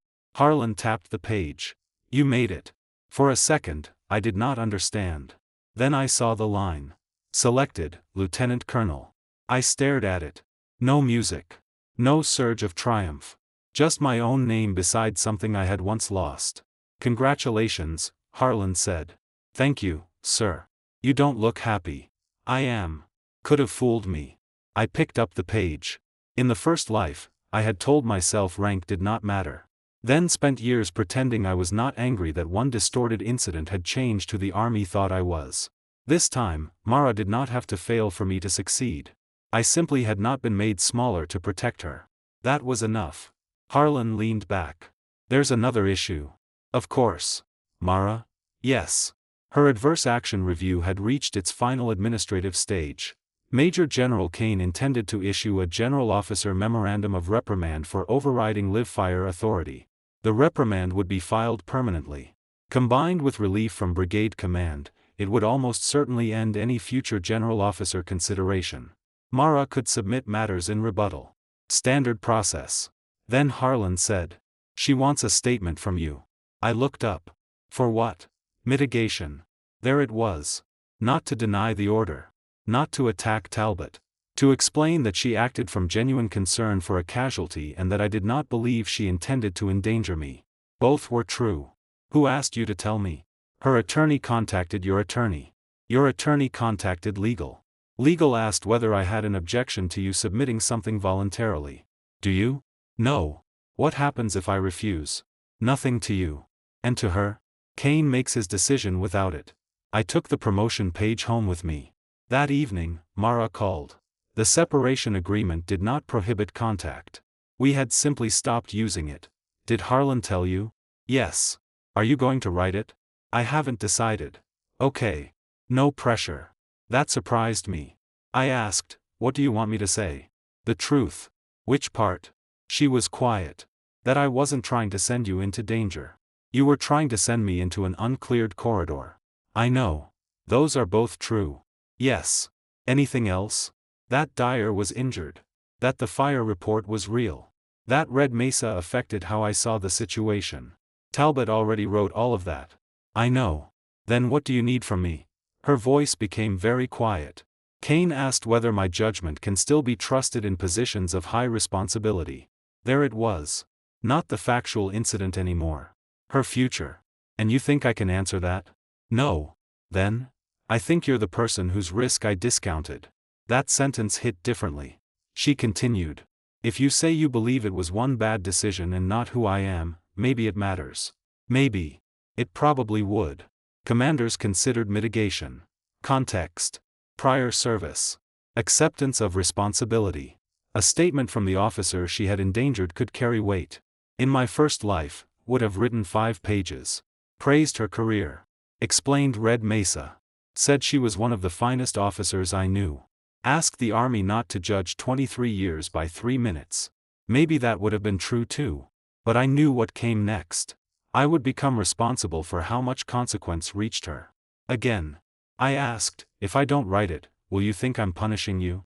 A long silence. Probably for a while. That honesty almost hurt more. And after? I'll try not to. I looked at the unsigned blank document on my laptop. Mara, I can write what I witnessed. Okay. I can say you were responding to a real casualty. Yes. I can say I don't believe you intended to expose me to unnecessary danger. She inhaled. Yes. I can say Red Mesa shaped your decision. Yes. But I will not tell Kane what your punishment should be. Silence. I continued. I won't ask him to protect your career. Her voice broke slightly. I know. Do you? Yes. That was the first time in our marriage she had asked me for something enormous and accepted the boundary before I enforced it. I wrote the statement that night. 4 paragraphs. No praise. No condemnation. I described Dyer's injury. The vehicle fire. Mara's stated concern. I wrote that I did not believe she acted from malice or a desire to endanger me. Then I wrote the sentence that mattered. I also believe Colonel Keats understood that range control had denied entry and chose to repeat her movement direction despite that denial. The proper professional consequences of that choice are not mine to determine. I signed it. Sent it through counsel. Then slept well. A week later, Kane issued the reprimand. Permanent filing. Mara's relief stood. No board of inquiry for separation. No attempt to remove her from the army. She could continue serving in a non-command assignment while deciding whether to retire when eligible under her circumstances. Her career did not disappear. Its highest path did. That was the consequence. Not because I asked for it. Not because I refused to save her. Because one bad command decision, fully documented, had reached the officer who made it. She called me after receiving the final action. I read your statement. Yes. You could have helped me more. Yes. A pause. Thank you for not helping me less. That stopped me. You understand the difference? I'm learning. We stayed silent for a while. Then she asked, "Did you make Lieutenant Colonel?" I frowned. "How do you know?" The list came out. Yes. Her voice softened. Congratulations. Thank you. In my first life, she had celebrated my later promotion with a dinner that became an argument because Jonah received a coveted assignment the same week. This time, there was no comparison. She said, "You should have gotten it the first time." My hand tightened around the phone. She could not know how close that sentence came to the truth. The first time? She corrected herself. First board. I mean, you should never have had to wonder. I closed my eyes. For one dangerous second, I almost told her everything. The dead career. The divorce. The highway. Waking up at 14:37. Instead I said, "I don't wonder anymore." That evening, Jonah came to my apartment with a bottle of bourbon. I almost refused him. Then let him in. He poured 2 fingers into each glass. To Lieutenant Colonel Keats. Not pinned yet. Close enough. We drank. Then he looked at me. "Mara told me she's retiring." I stopped. "She told you that?" "Today." "Did she submit?" "Not yet." "Then she hasn't retired." "She says she's going to." I said nothing. Jonah stared into his glass. "I used to think if she ever lost her career because of me, I'd spend the rest of my life owing her." "You don't." "I know. Do you?" He nodded. "She made her decision. I made mine." "Good. That was the lesson." Then he said, "She also told me she isn't fighting the separation." My eyes moved to him. "That's none of your business." "I know. Then why mention it?" "Because she said something I think you should hear from her, not me." I waited. Jonah shook his head. "No. Forget it." "What?" "She said she finally understands why you made her repeat the order." My body went still. "What did she say?" He looked at me. "That you weren't trying to make her fall." A pause. "You were making sure you didn't fall with her." He finished his drink and left 20 minutes later. I stood by the window after he was gone. My promotion orders were on the counter. Mara's career was narrowing. Jonah's was slowing. Mine was finally moving without either of them defining it. In the first life, I had believed revenge would mean watching both of them lose everything I lost. I was beginning to understand the better version. They did not need to lose my life. They only needed to stop living it for me. And I needed to stop spending mine cleaning up theirs. Mara's attorney found a way to fight the reprimand. That was not surprising. Good military attorneys could find a procedural argument in almost anything. What surprised me was the argument itself. My phone rang at 6:42 on a Tuesday morning. "Mara." I answered. "Your lawyer called mine." "I know. What are you trying to do?" For a moment, she said nothing. Then, "Come to my apartment tonight." "No. Adrian, please. No private discussions about your case. The command action is final. The filing appeal isn't." Another silence. She knew I was right. "Then meet me at legal." That I agreed to. At 17:30, I walked into a small conference room at Corps headquarters. Mara was already there with Lieutenant Colonel Stephen Gage, her military defense counsel. My attorney sat beside me. No investigators. No commanders. Just 4 people and a legal theory. Gage slid a memorandum across the table. "The permanent filing decision can be challenged." I skimmed the first page. The argument was narrow. Colonel Talbot's investigation had examined Mara's mentorship of Jonah, her marriage to me, her Red Mesa history, and her command judgment. Gage believed some portions of the report blurred the line between objective safety analysis and assumptions about personal motive. If an appeal board agreed that the investigation gave improper weight to marital conflict, it could recommend moving the reprimand to a local file or reopening the command action. Not erasing Granite Basin. Not restoring brigade command automatically. But a locally filed reprimand would be less devastating to her record. Potentially enough to keep a future promotion board from treating her career as finished. Then I reached the part involving me. Gage had highlighted several facts. I had deliberately asked Mara to repeat the order. I had moved Recovery 1 to the red boundary while documenting each step over the radio. I had an acknowledged professional disagreement with her views on risk. Our marriage deteriorated immediately afterward. The appeal theory would not call me dishonest. It would argue that I was not merely a passive recipient of her order. I had recognized a command conflict and consciously built a record. Therefore, Talbot should have been more cautious before treating the recording as neutral evidence of Mara's judgment. I set the paper down. You want to argue I provoked the order? Gage answered carefully. No. That is what this becomes. We would argue the context was adversarial earlier than the investigation acknowledged. I looked at Mara. She had not spoken. Is that what you believe? No. Gage shifted slightly. Mara. She looked at him. You asked him here because I said I wanted him to see it before we filed anything. He stopped. Good. At least that part was hers. I asked, what would you need from me? Gage answered. Nothing false. That isn't an answer. A statement acknowledging that you intentionally structured your transmissions to preserve a record because you distrusted Colonel Keats's judgment. True. That you understood repeated clarification could increase the likelihood of disciplinary scrutiny. Also true. And that marital tension existed before the investigation concluded. That part was more complicated. Our marriage had problems. Yes. But I did not ask her to repeat the order because of them. We would not say you did. You wouldn't have to. Gage knew exactly what I meant. Put those facts next to each other and let an appeal board draw the convenient inference. Mara finally spoke. Stephen thinks it gives me a chance. How much of one? Gage hesitated. Enough that I recommend filing. Chance of command again? No. General officer? He did not answer immediately. Uncertain. Which meant small. But not zero. Mara had spent 23 years building a career around that zero. I looked at her. What do you want? She stared at the memorandum. I don't know. I almost laughed. Not because it was funny. Because once, Mara always knew. That certainty was part of why people followed her. She could turn ambiguity into movement. Granite Basin was what happened when that gift outran the limits around it.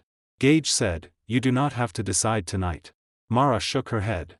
Yes, I do. Mara. If I file this, what happens to Adrian? Nothing formally. His promotion? Should not be affected. His reputation? Gage paused. There could be questions. Exactly. Not punishment. Questions. The same kind that destroyed my first life. Why did he make her repeat it? Was he already angry at his wife? Was he trying to embarrass her? Was his safety judgment pure, or did marital conflict influence it? Nothing had to be proven. You only had to make the file complicated enough that the next commander chose the simpler officer. I watched Mara realize it. Her face went still. Gage said, the army is allowed to examine context. I know. This is not an attack on him. I know. It may be your strongest basis for mitigation. She looked at me. In my first life, she had chosen exactly that kind of path without seeing it as a choice. Her career first. My ambiguity second. Family could repair the rest later. This time, she asked. If I file this, do you fight it? Yes. No hesitation. Her eyes tightened. What would you submit? The full chronology. Including my messages? Yes. The message where she wrote. You made me sound like I ordered you into active fire. The call where she admitted knowing Western 3 remained unconfirmed. The timing of her memorandum questioning my judgment before she reviewed the firing record. All of it. Not to punish her. To protect myself. Mara nodded slowly. Would you blame me for filing? That doesn't matter. It matters to me. I thought about it. Yes. She absorbed that.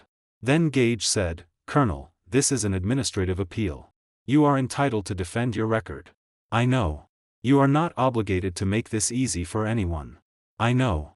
His frustration showed for the first time. Then why are we having this conversation? Mara looked at the memorandum again. Because I already know what happens if I make my future depend on Adrian carrying uncertainty for me. Nobody spoke. My chest tightened. She continued. I did it after the incident. Her voice stayed controlled. I was angry. I wrote that his caution delayed response before I had the firing data. If Talbot hadn't had the radio record, that memorandum could have followed him. I said nothing. I told myself I was documenting my judgment. She looked at me. But I was also protecting mine. There it was. The part one had waited an entire first life for her to understand. Not that she hated me. Not that she loved Jonah more. That when her career and mine came into conflict, she had once assumed mine could absorb the uncertainty. Because I was capable. Because I was her husband. Because I would understand later. Gage said quietly, you still have the right to appeal. Mara nodded. Then tore the draft memorandum in half. Not dramatically. 2 clean pieces. She placed them on the table. I'm not filing this argument. Gage stared at her. You should think carefully. I have. You may never get another chance. I know. You could be giving up any realistic path back to competitive promotion. I know. He leaned back. Then what do you want me to file? Mara took a blank legal pad. For a few seconds she wrote. Then slid it toward him. 3 sentences. I could read them from across the table. I accept the findings that I knowingly repeated an improper movement direction after range control denied entry. I request consideration of my prior service and the emergency circumstances only as context, not as a basis to transfer responsibility. I do not challenge Major Keats's conduct or the accuracy of the recorded command net. Gage read it. Then looked at her. That is not an appeal. No. What is it? My final rebuttal. She turned toward me. And after it's filed, I'm submitting retirement. That was the moment her career actually ended. Not when Kane relieved her. Not when the reprimand became permanent. Those things closed doors. This was Mara choosing not to pry one back open by putting my name in the hinge. I did not thank her. She was doing what she should have done. But I respected it. That mattered. 2 weeks later, her retirement request entered the system. 23 years, 7 months of service. She would remain on active duty long enough to complete transition requirements, then retire as a colonel. No star. No brigade. No comeback assignment built to rehabilitate her.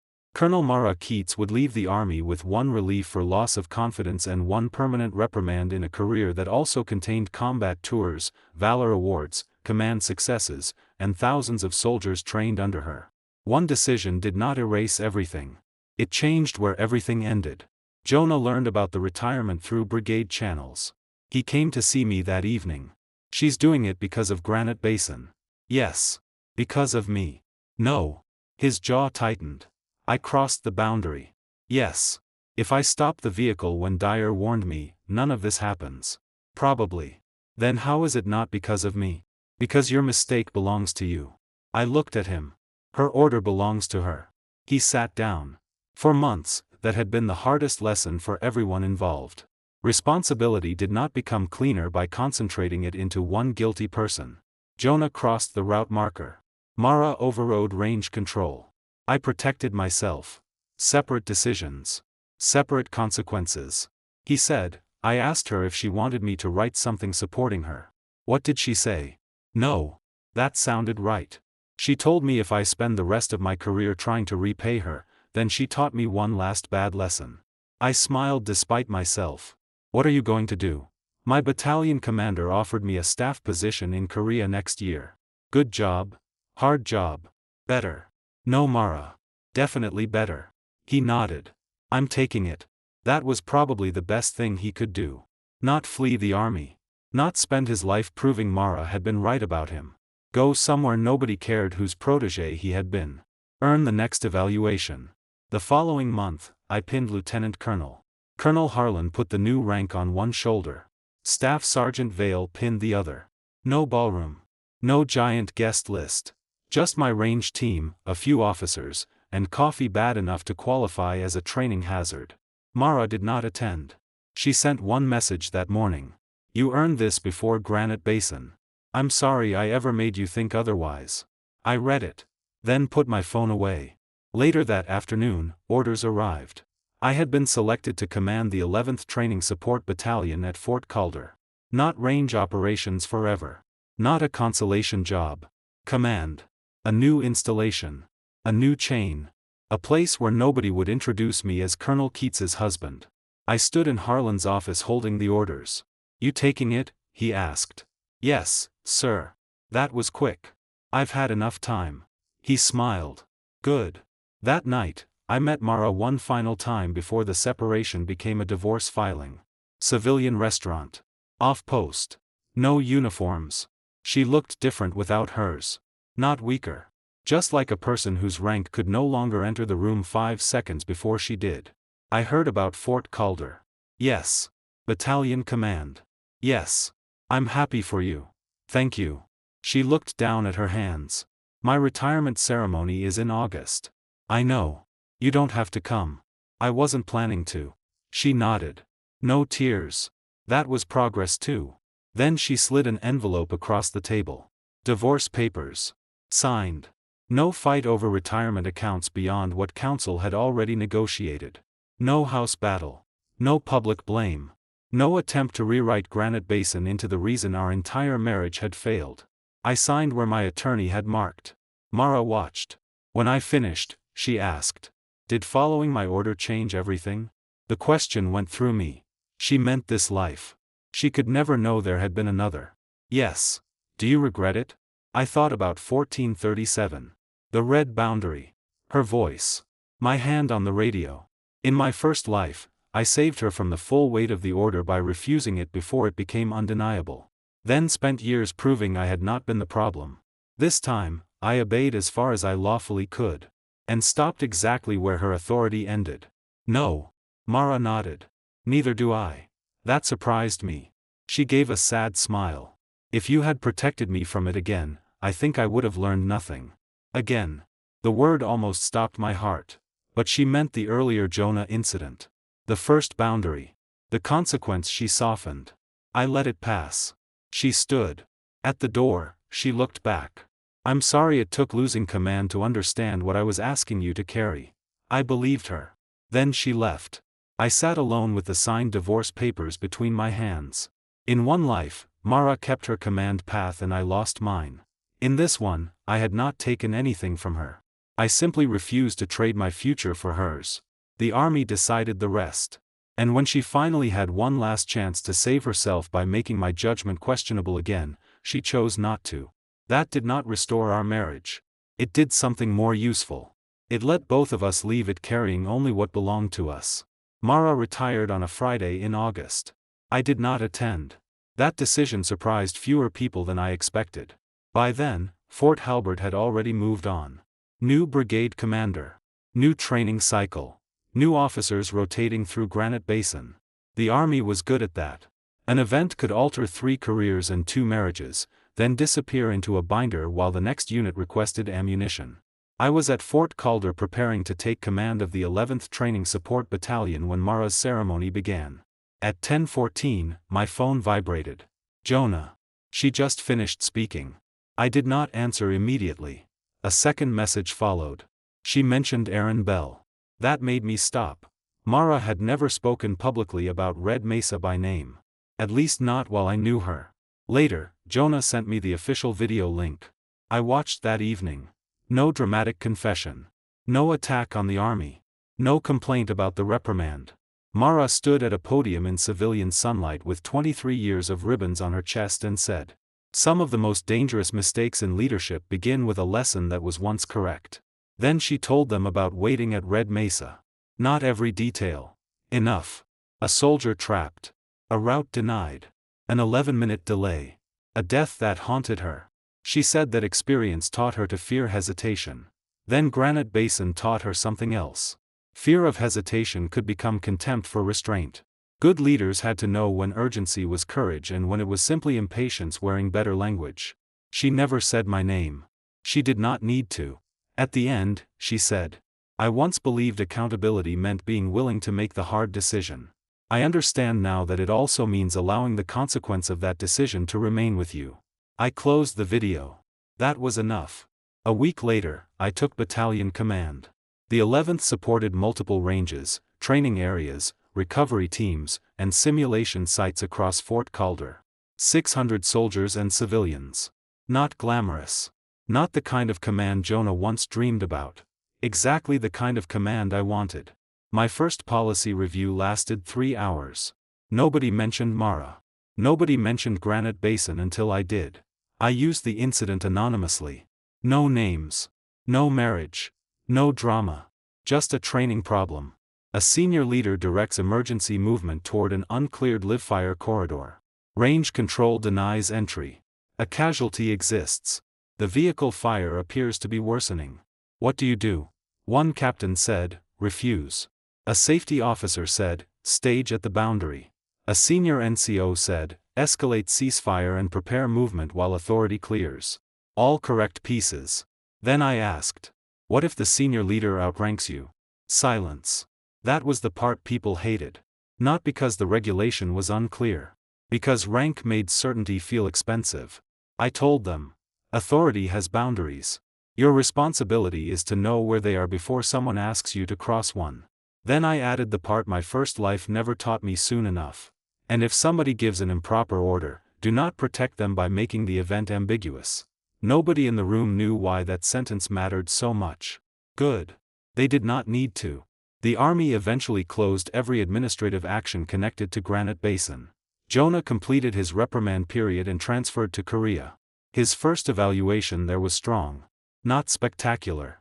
Strong. A year later he made major. No accelerated path. No special sponsorship. He sent me the promotion notice with one sentence. Turns out average for a while didn't kill me. I replied. Terrible news. He called laughing. We were never close friends. But something settled between us after Mara stopped standing in the middle. He became easier to respect once he stopped performing for someone's belief in his potential. 2 years later, he commanded a battalion operations section during a difficult exercise and shut down a maneuver because an adjacent range had not cleared. The delay cost his unit almost 4 hours. His commander backed him. Jonah sent me a photo of the handwritten after-action comment. Good judgment. Protected the mission by refusing to create a second problem. Under it, he wrote, I hate how much you're going to enjoy this. I did. A little. Mara moved to Colorado after retirement. Civilian defense consulting at first. Then she left that too. She joined a nonprofit that worked with military families after training accidents. I learned that from my mother-in-law, not from Mara. We spoke rarely. Birthdays. Tax documents. One condolence call when her father died. No attempt to rebuild the marriage. No late-life confession that we had always belonged together. Some relationships ended because love disappeared. Ours ended because trust had been asked to carry too many exceptions. That did not make the good years fake. It just meant good years were not a lifetime guarantee. 3 years after Granite Basin, Mara called me unexpectedly. I was in my office after a range conference. Bad time? No. I'm at Fort Halberd. That surprised me. Why? They invited me to speak at a safety symposium. I waited. Granite Basin is on the agenda.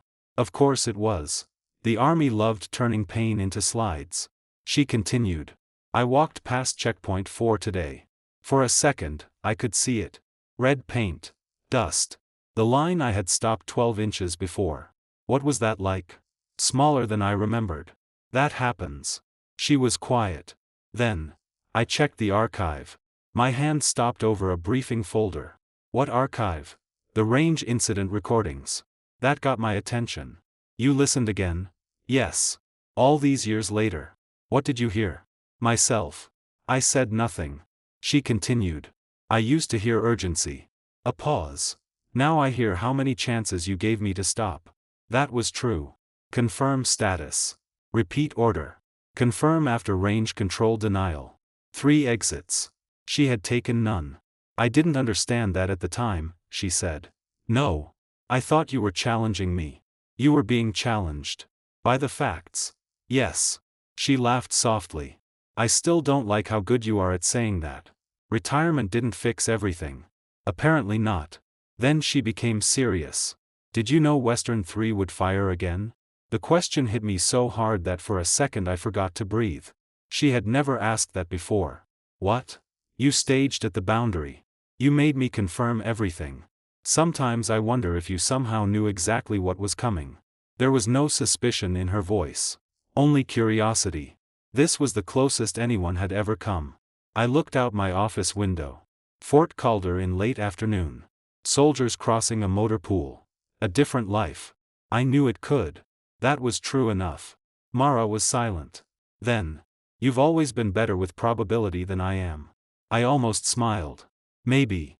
She did not push. Good. Some truths did not need witnesses. Before hanging up, she said. I'm glad you stopped at the line. So am I. I mean more than physically. I understood. I know. That was the last time we spoke about Granite Basin. 5 years after rebirth, I was promoted again. Not to general. Not yet. Maybe never. That mattered less than I once thought. I had commanded well. Kept my record. Kept my professional identity separate from my marriage. Built a life that did not depend on Mara falling so I could stand. That was the part one had not understood when I first woke up. Revenge had felt simple then. She sent me toward live fire for Jonah. I wanted her career to finally feel what mine had felt. But once events actually unfolded, the truth became harder and better. Mara was not a monster. Jonah was not a parasite. I was not a saint. Jonah crossed the wrong boundary because confidence outran caution. Mara issued the wrong order because an old death had taught her to fear delay more than she feared overreach. And in my first life, I made my own mistake. I refused the order. Saved everyone. Then spent years protecting the people whose choices had created the crisis because I believed being competent made me responsible for every outcome. That was why the title of my first life would have been different. I refused. I argued. I saved them. I paid.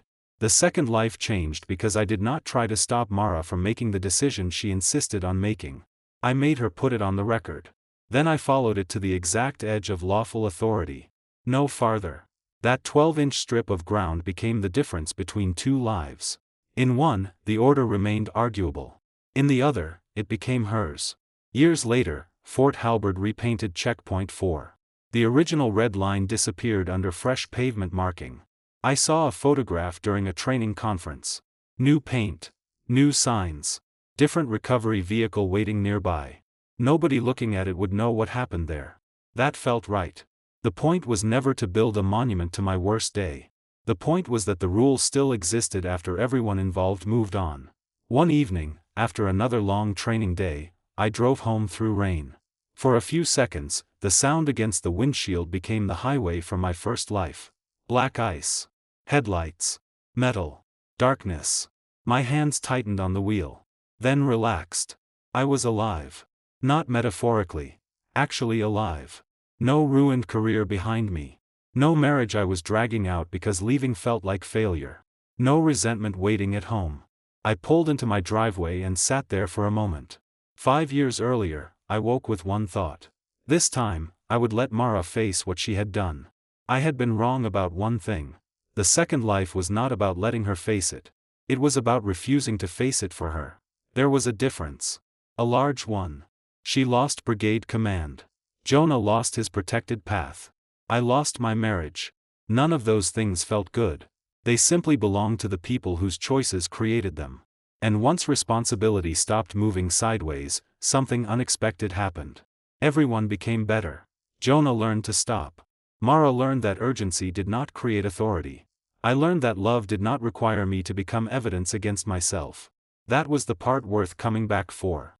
Not the reprimand. Not the relief. Not the divorce. The line. The moment I finally understood where another person's order ended and my own responsibility began. The first time my wife sent me toward live fire, I refused her and spent years paying for a decision I prevented. The second time, I followed the order. All the way to Checkpoint 4. Then I stopped. And for the first time in either life, so did the consequences. They stopped with the people who had earned them. Mine stopped with me. That's all for today. Remember to subscribe and support us.